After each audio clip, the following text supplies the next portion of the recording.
A person that listens and gets feedback from other people, his wife, his good friend, the Torah. Wherever you get your podcasts from, or our own website, prismoftorah.com. This is the Prism of Torah with Rabbi Asaf Aaron Prisman. This week, Parshas Mishpatim, Balancing Act.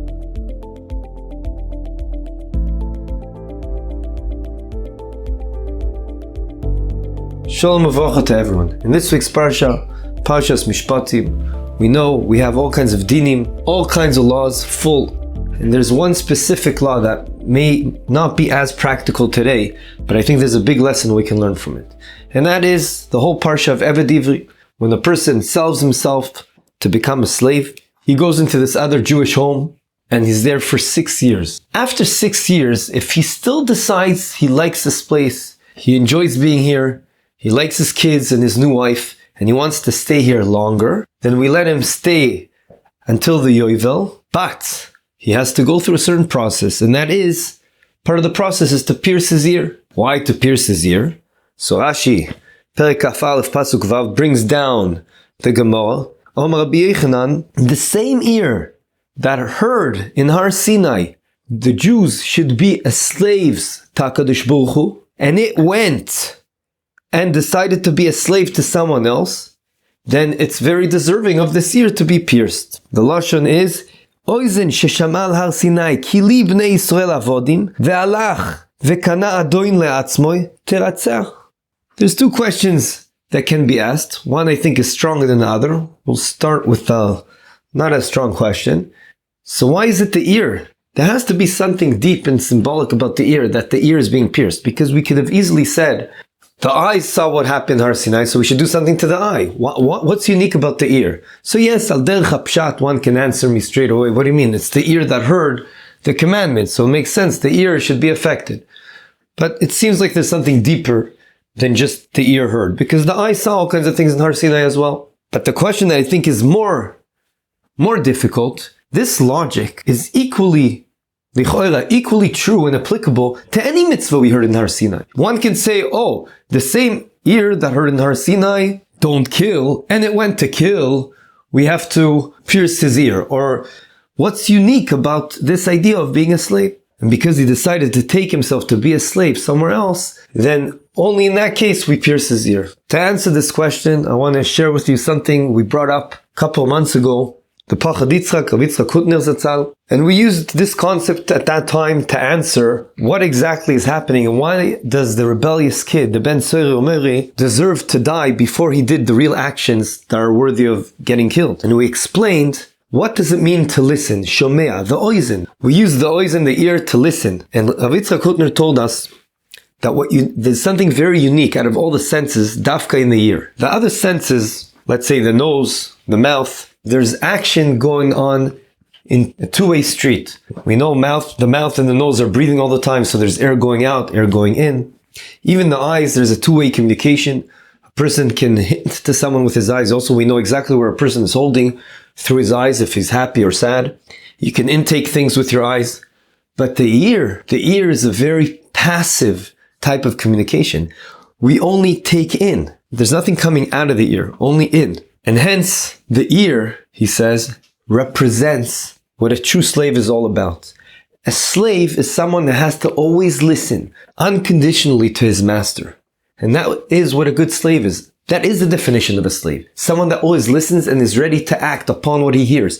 But he always has to hear. At the time, we used this idea to say how important listening to rebuke is. Because through rebuke, you listen and then you can grow through that. And the Ben Soiri Omeri, he already proved to us, I am not listening. And hence, you extrapolate the graph. And if we continue to extrapolate his actions, already now we know it's not worthy for him to live, because he's just gonna do worse than any good that he can do. It's interesting. We know the ear, in Lashon HaKodesh, ozen, also comes from the same shorish, the word me'uzan, to be balanced. We know that the oizen has a certain liquid in it that ensures we're balanced, and chas v'shalom, something happens to the ear, it can affect our balance. And we know the way HaKadosh Baruch Hu built the world, there's a very clear link between the physical and the spiritual, and also spiritually, the ear represents a type of balance. And what is that? A person that listens and gets feedback from other people, his wife, his good friend, the Torah.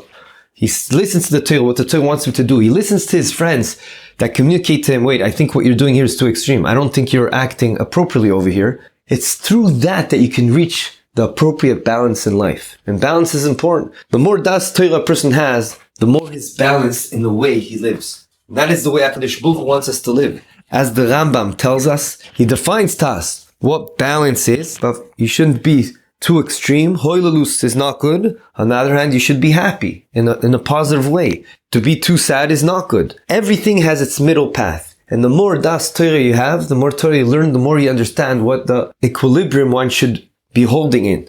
And that's how we should live life. And the oizen represents that. When you hear toichacha, rebuke from other people, and they tell you feedback, I think you were not nice to this person, I think you have to show a smile on your face more often, that's how HaKadosh Baruch Hu wants you to live your life.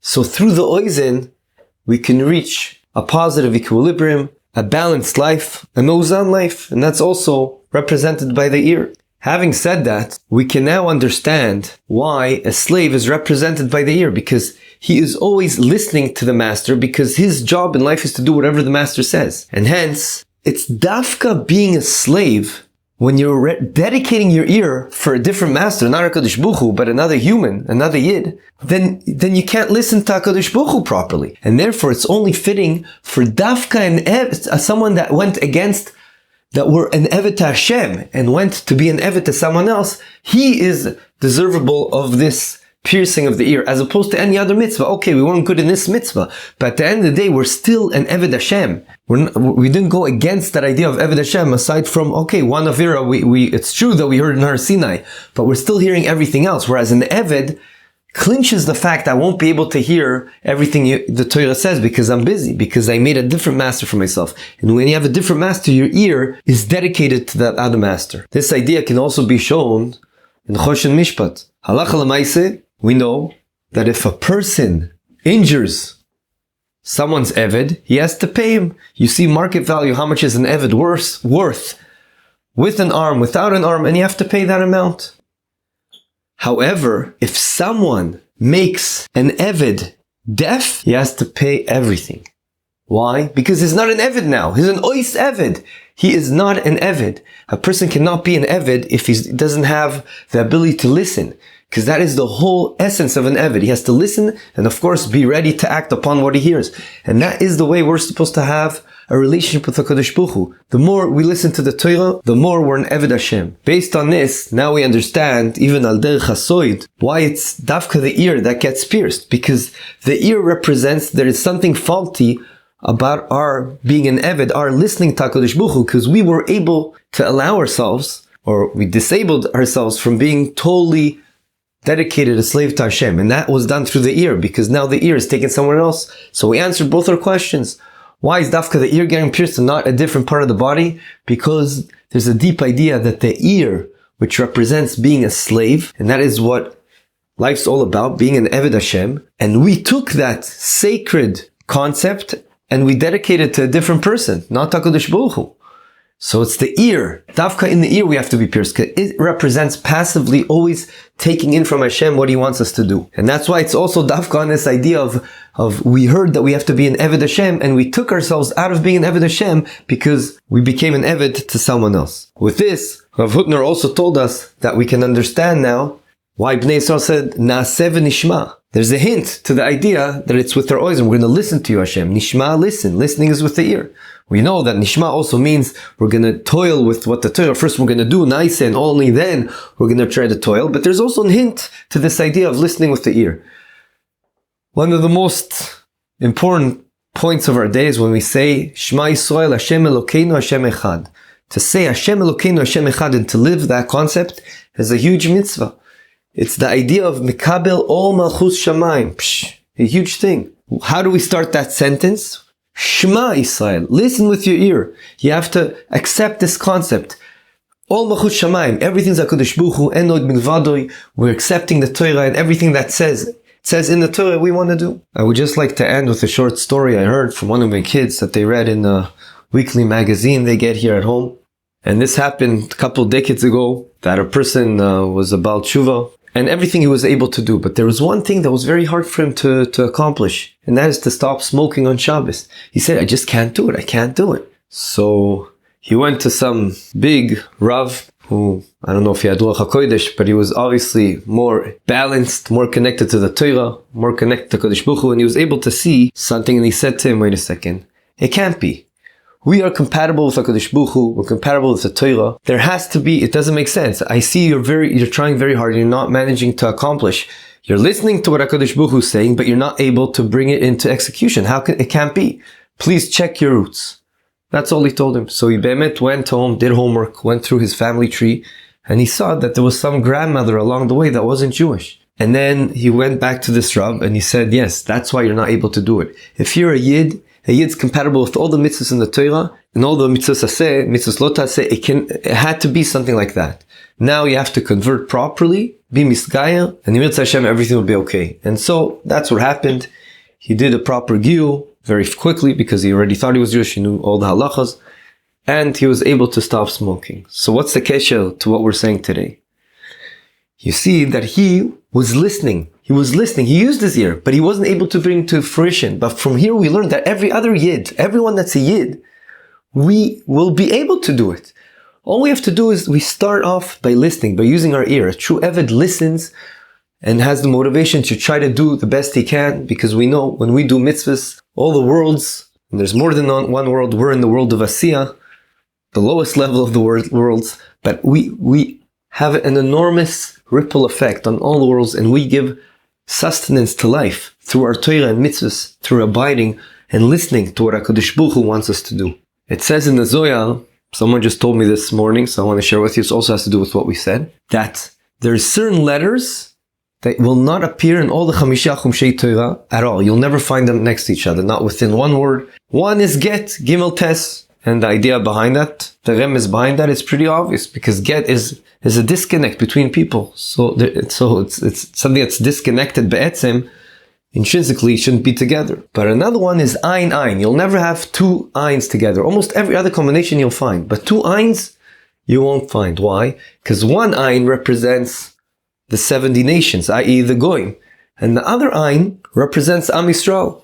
Either because ein for Am Yisrael, or ein for the Shivim Miskenim, the Sanhedrin. But at the end of the day, you'll never find them together. Why? Because we are different. We are different. And that's the Nakuda we're saying now. We're different because we are compatible with the Torah. But we have to listen. We have to yearn and want to do the best we can do. And Mirza Hashem, through this, will be Zoiche to what we so yearn for. Yes, Goel HaMashiach b'mihra v'yameinu. Amen.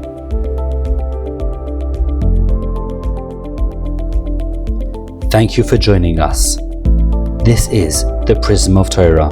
Visit our website, prismoftorah.com, where you'll find a full archive of hundreds of past ivri Torah. Subscribe to the podcast, leave us a review, and don't forget to share with your friends and family. Sponsorship opportunities are available for all of our episodes. Thank you, Yona Vefa, for your recording equipment. Produced by Eli Podcast Productions.